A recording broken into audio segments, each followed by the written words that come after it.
Dear little V, let's talk about comparison, honey. It's sneaky, isn't it? You'll be going about your day, minding your own business, and then bam, there it is. You hear about what someone's doing, you see someone's post, their perfect relationship, their fancy vacation, and suddenly you're spiraling. Suddenly, it's not just their business or their win, it's a reminder of everything you think you don't have. And before you know it, you're sitting there feeling smaller, behind, not enough. But here's what no one tells you. What you're seeing or hearing is just one snapshot of their story. It's a frame, not the full picture. And this goes for hearing unfortunate or bad things about people. Maybe you don't know the full story, so it's best not to judge. Just like it's unhealthy to compare yourself to others' accomplishments because it makes you feel worse, it can be just as toxic to compare yourself to others' shortcomings because it makes yourself feel better. Both types of comparison don't serve you, but for the purposes of this letter, let's work with the former. Making assumptions about someone's life based on the shiny parts they choose to show or the shiny stuff you hear about, that's just unfair. It's unfair to you and it's unfair to them because you don't know the whole truth. You don't know what it cost them to get there, what they've sacrificed, what they're still struggling with.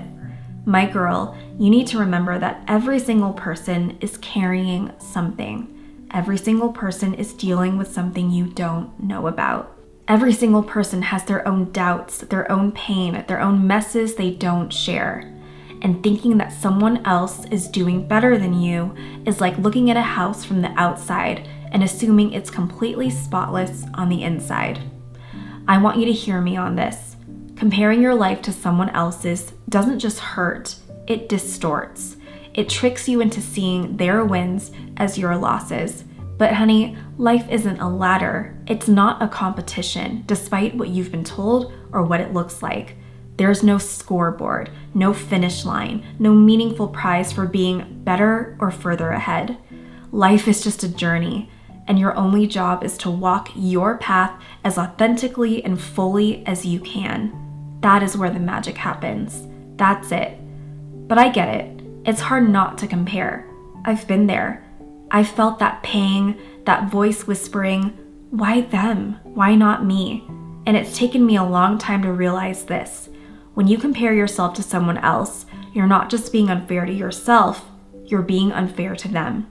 You're turning them into a symbol of something they're not. You're minimizing their complexity, their struggles, their humanity into a snapshot. And that's not who you are. You're better than that, honey. You're deeper than that.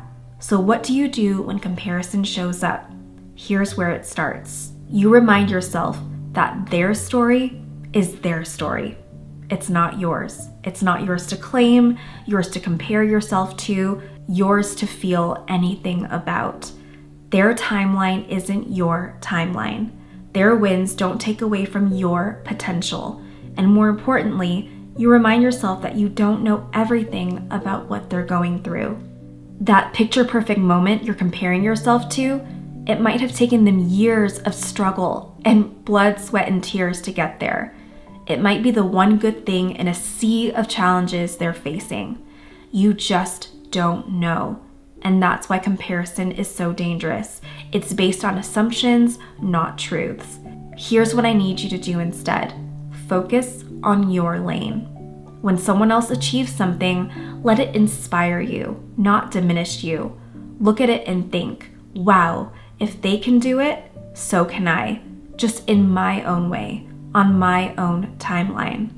And then ask yourself, what can I be proud of right now? What am I building? What am I grateful for in this moment? Because when you stop measuring your life against someone else's, you make room to appreciate what's already yours. Don't forget what you've already achieved, and forget about what you read or hear or see.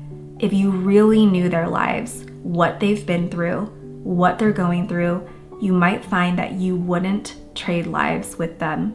Because your life, with all its messiness, with all its beauty, it's yours, and no one else can live it like you. Keep reminding yourself that you are not on this earth to keep score. Your life has so much meaning already. You are enough. Not because you've checked all the boxes or reached some imaginary standard, but because you're on a journey like everyone else too. And it's up to you to create your own magic. Until the next letter, with all my love, V.